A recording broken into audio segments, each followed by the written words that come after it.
Hello, everybody, and welcome to Momentum Boost. I am your host, Adrienne Gold-Davis, and I'm honored to be with you tonight. So this month, of course, at Momentum, our theme is engaging with Israel.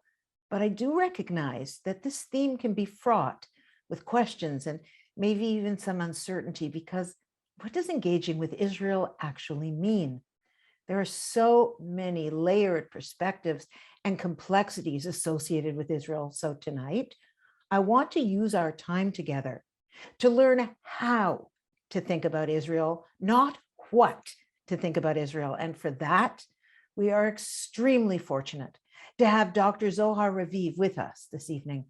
Dr. Raviv is an internationally acclaimed Jewish thought leader and an educator who currently serves as the International Vice President of Educational Strategy for Taglit Birthright Israel. His professional experience spans Israel, North America, South America, Europe, South Africa, and Australia. Dr. Raviv plays a central role in shaping Birthright Israel's educational philosophy, language, and pedagogy. And he is a leading voice in some of the global paradigm shifts concerning contemporary Jewish education, Israel-world Jewry relations, and the overall mandate of Jewish education in the 21st century. Dr. Raviv was the recipient of the 2015 Bernard Reisman Award at Brandeis University, where he was recognized as one of the most influential Jewish educators in the world. And last year, Dr. Raviv published a widely lauded paradigm-shifting article. And in this article, he proposes that our model of dealing with geopolitical and other issues is as problematic as the questions and issues themselves. And he wrote the following: "My identity as a Jew, an Israeli, and a Zionist is solid and unwavering, irrespective of my current stand on multiple challenges that we all face as members of the Jewish people, both in and outside of Israel. As an educator, however, I believe that our mandate lies not with what people think, but rather how people think, offering tools for critically sound processes that may assist in forming whatever opinions responsibly. The following meditations are therefore offered solely from an educational lens, transcend any form of partisanship or particularism, and aim to call on us all as a people to pause, to think together and reflect." He went on to add this following powerful statement. It so resonates with me. He said, "For the core issue we should all concern ourselves with is the spiraling collapse in our ability to discuss such and many other issues amongst ourselves." Well, ain't that the truth? Dr. Raviv, welcome. Thank you so much for being with us tonight. Shalom, Adrienne. Shalom, everyone else. It's a pleasure and an honor to be with you today. Oh, the pleasure and honor is entirely ours. I want to begin because I want to use every moment of your time, if I may. I'll start with the first question I wanted to ask. What ideas or concepts are the actual underpinnings of the state of Israel? And how can our understanding of those concepts, how can that deepen our engagement? That's a broad question indeed. And I cannot, in good faith, start our conversation without mentioning that right now, as we are recording this event, it is Memorial Day in Israel. 2 hours ago, literally 2 hours ago, the entire country stood still for a minute in memory of our brothers and sisters and fathers and mothers and sons and daughters who fell for the defense of this country. So it will be, I think, a potent example to demonstrate the fact that Israel is not just an idea, but a living, organic people and a nation that has both great achievements, great challenges, and also great sorrow that is not being taken for granted. Yes, absolutely so. Absolutely so. And now to your question, Adrienne. A few precepts that I would like to convey as we try to really tackle this broad and oftentimes elusive term called Israel. First of all, those who will make the effort and read Israel's Declaration of Independence will see something quite fascinating. And that is that Israel has always aspired to be a state of ideals, but never claimed to be an ideal state. Whoa. In other words, Israel aims to fulfill certain ideals that are inherent to its historical, value-based trajectory and past, but never claims to be a place that is devoid of challenges, problems, and the experience that comes with the evolution of time. In other words, I think that in many ways, Judaism and the state of Israel as part of that Jewish mindset teaches us a very, very powerful message. It says, when you have a vision, such as in our case, the vision of reviving an ancient concept of a Jewish homeland, you should aspire and think as a revolutionist, but understand that the implementation of that vision always unfolds as an evolutionist. In other words, it takes time to reach the heights of the vision which gave birth to the state itself. Indeed. So number one, it is a state of ideals, not an ideal state. Number two is that Israel should not be viewed as merely a romantic historical landscape of our forefathers and foremothers, but rather be understood as a contemporary, living, modern nation among the family of nations. Or in other words, Israel should not only be viewed as a source of inspiration from the past, but also a source of aspiration for the future. In that respect, Israel presents an entire composite of past promises, past ideas, past values, past concepts in oftentimes ultra-modern expressions of today's day and age, which combines into a fascinating tapestry. For sure. Likewise, Israel should not be viewed merely as a land that corresponds only with biblical romantic ideas, but also as a land that has very much a contemporary, thriving, even sexy manifestation. High-tech industry, science, agriculture, you name it. Which brings me to the fourth most important point. Oftentimes, the greatest secret about Israel is that Israel is actually a normal country. What do you mean? And I mean that oftentimes when we engage in with Israel, and you see it many times in educational tourism to Israel, people are attracted by the extraordinary. People are attracted by Masada, by Yad Vashem, by the Western Wall, things that are obviously incredibly important and potently part of our narrative. However, I strongly believe as an educator that ordinary life has an extraordinary educational thrust. In other words, the ability to engage with Israel on a daily basis. Understand that Israelis don't wake up every morning and thinking about major issues concerning Zionism, Jewish identity, religion, Palestinians, Jews, and so on and so forth, but they actually have a life outside of those big questions, like every other people on the face of the earth. Right. Is an incredibly powerful statement that allows people also to feel relevance to Israel and not only admiration. So do you believe that this romanticization we impose upon it and the people of Israel don't impose upon themselves? So geopolitically, much of what you read about outside of the land of Israel focuses on the big things.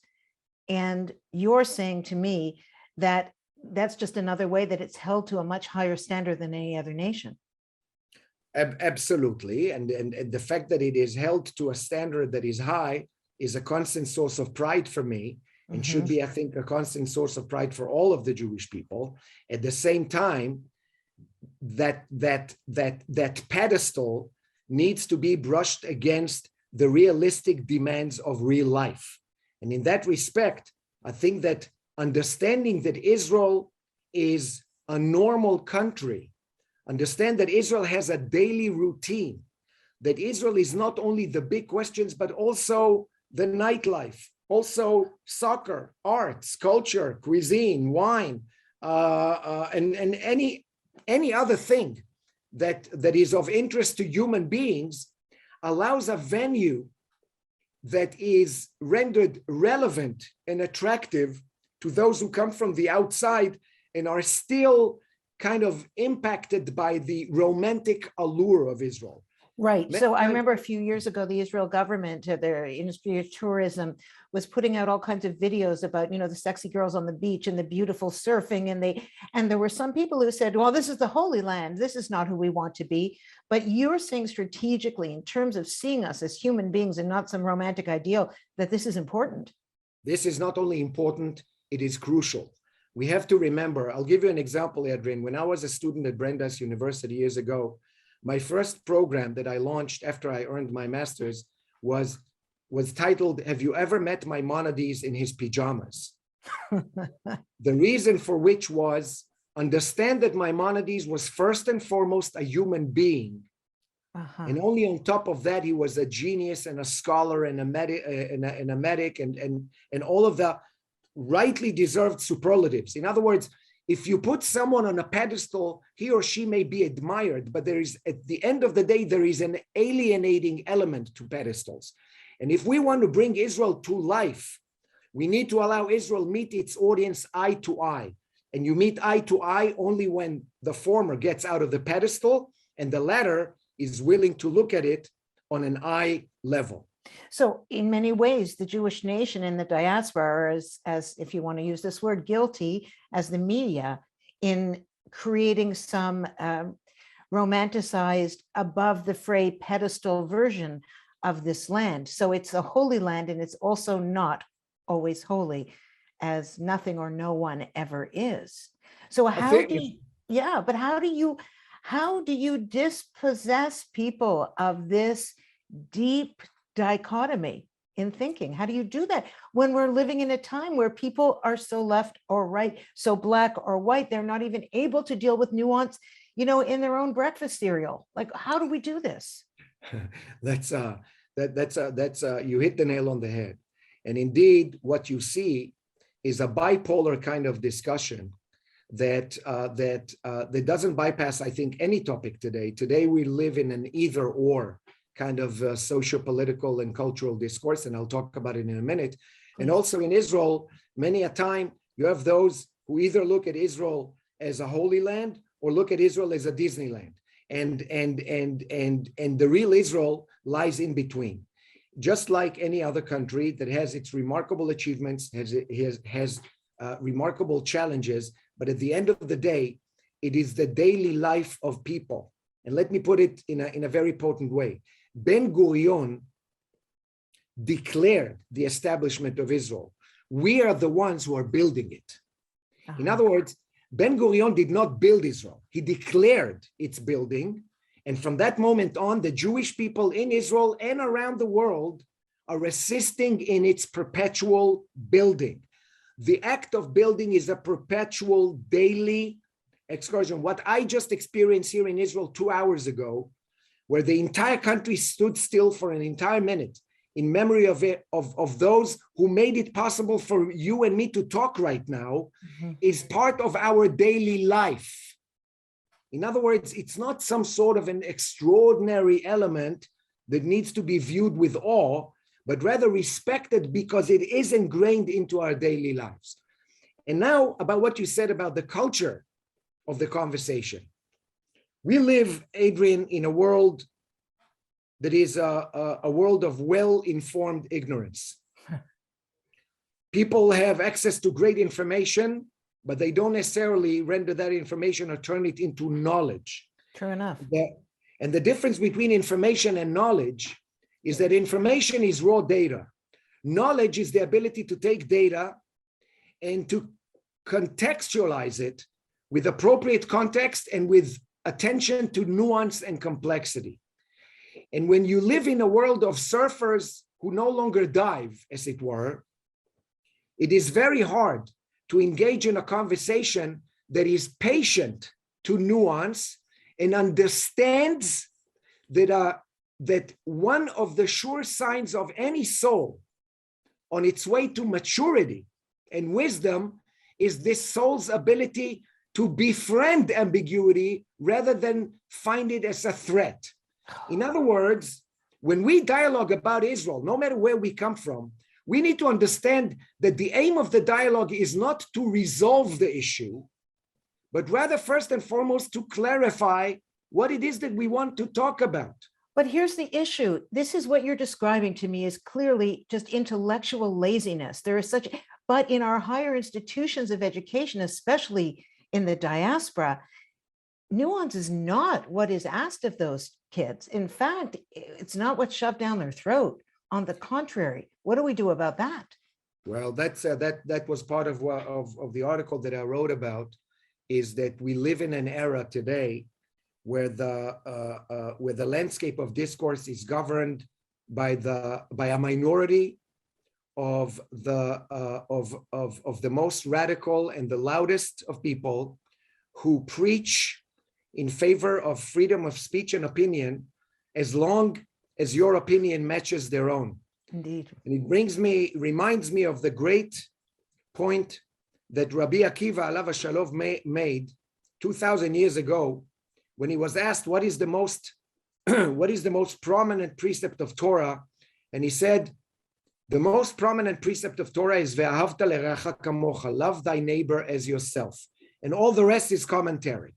And today, Adrian, I fear that we're moving to a troubling social situation where that great value of Jewish life, of ve'ahavta lerecha kamocha, love thy neighbor as yourself, is being now shifted into love thy neighbor as long as he is as yourself. Indeed. In fact, love the commentary and ignore your neighbor, really, yes. is what I'm also seeing too. So I'm curious, what do you think are some of the misconceptions about Israel that are exasperated by this kind of thinking?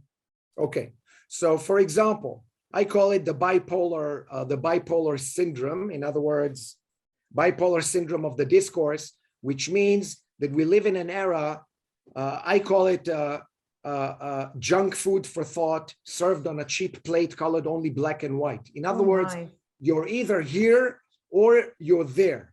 If you are A, you cannot be B. If you are B, you cannot be A. And I ask, as I believe I'm a thoughtful person, and I ask why.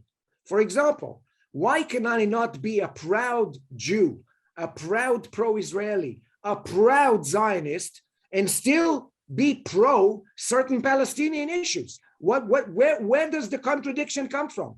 Why am I pulled into a conversation that says you can be either this or that? So this. Listen, I want to ask you something. I'm sorry to interrupt you, but just the other day, somebody said to me when I was talking about Israel, she said to me, what you don't understand is you can be pro-Jewish and anti-Israel. And of course, this is a college student. What do you respond to that? First of all, if someone wants to be pro-Jewish and anti-Israel, that's their prerogative. Everybody can be whatever they want. Good answer. I would ask her, why are you anti-Israel? And what is it about Israel that you are so anti? Many a time I find that, especially among younger generations, Jews and non-Jews alike, by the way, they sanctified the notion of rebellion, but they don't necessarily have a clear cause to rebel against. Many a time it's rebels without cause. And many a time when I ask people, what is it that you're rebelling against? And they tell me, they give me a list of things about Israel. I told them, actually, if that were true, I would be against Israel too. But now let's check if what you're saying is actually is true in terms of its broader context, its complexity. For example, where did this notion come from that the formula Jew plus Arab in Israel always equals conflict?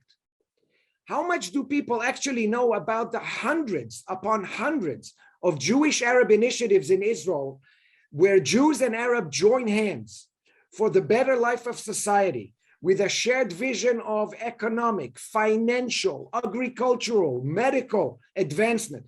People don't hear about that because nobody wishes them to know about these things, because they add complexity to the issue.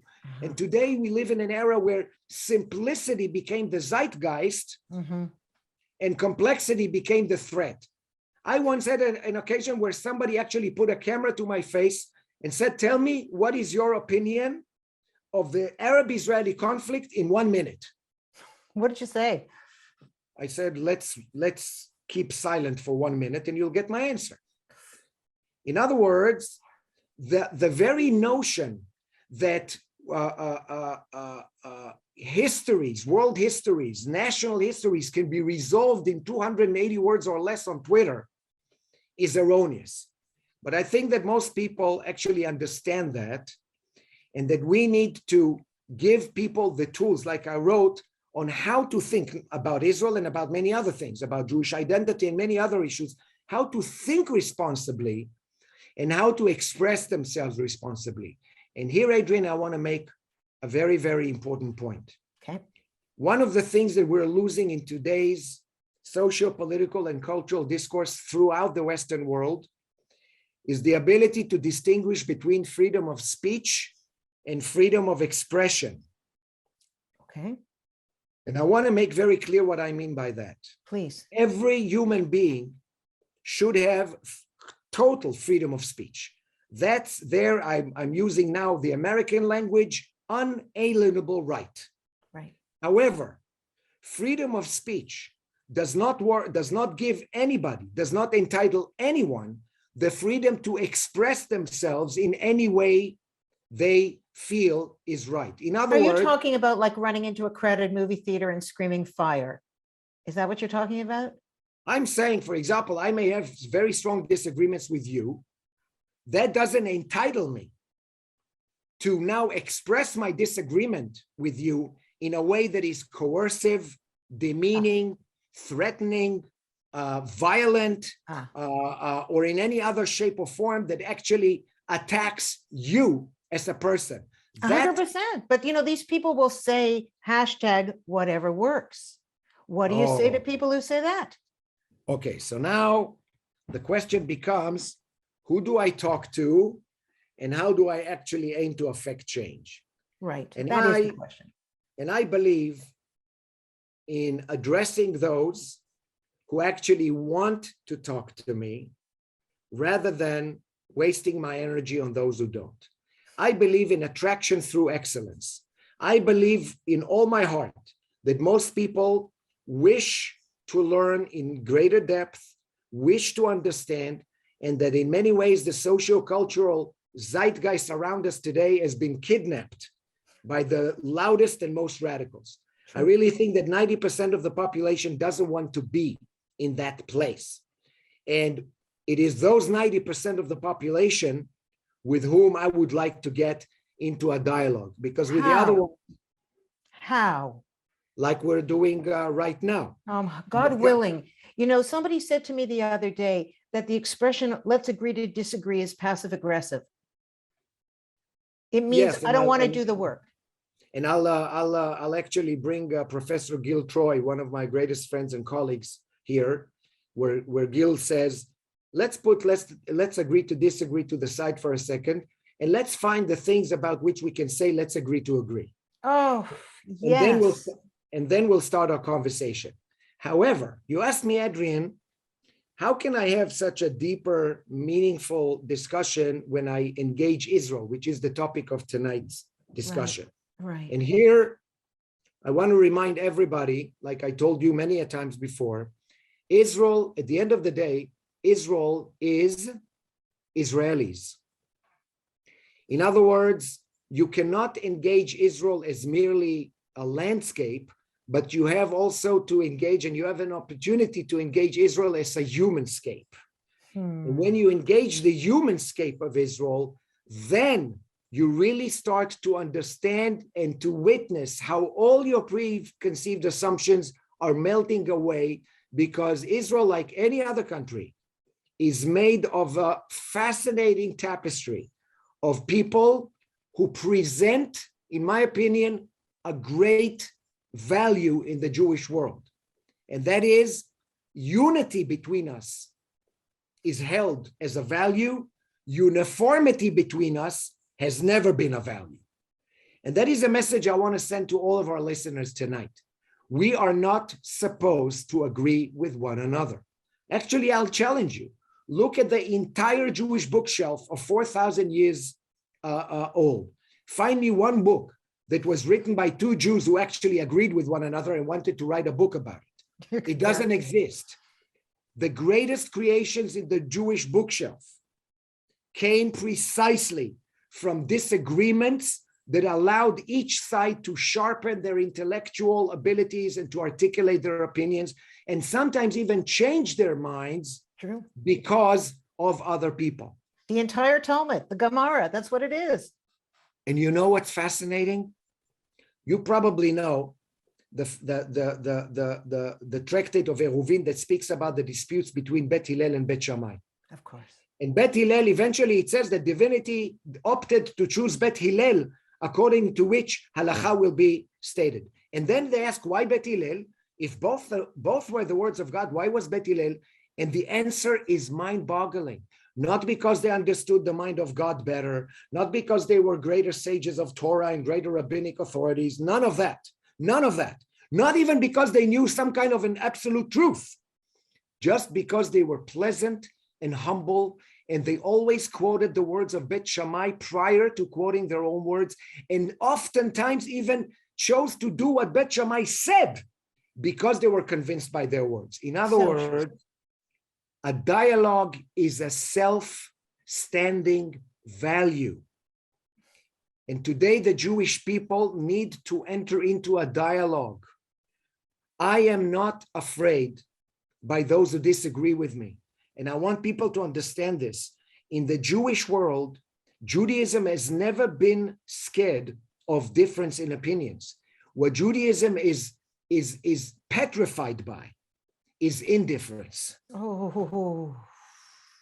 And indifference is the product of ignorance, detachment, and willed ignorance. And engaging Israel means turn Israel into something that is worth your critique, and bring into that critique knowledge, insight, passion. And I promise you that you'll find on the other side people who will hug you and will love to talk to you about any issue, irrespective of what you think.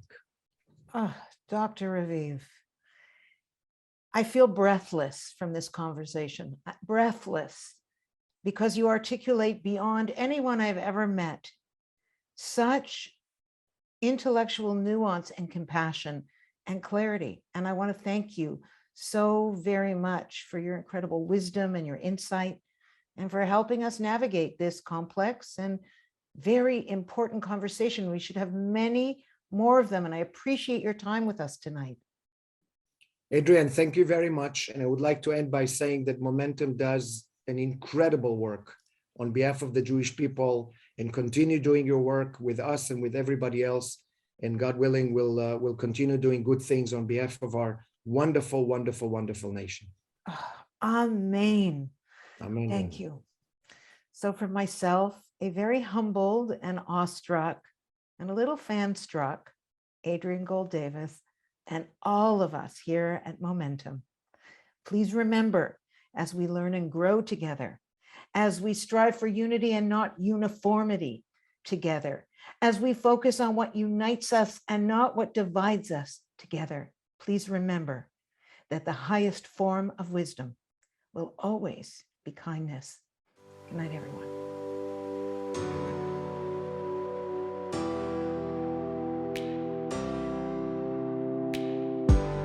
got 1,000 questions.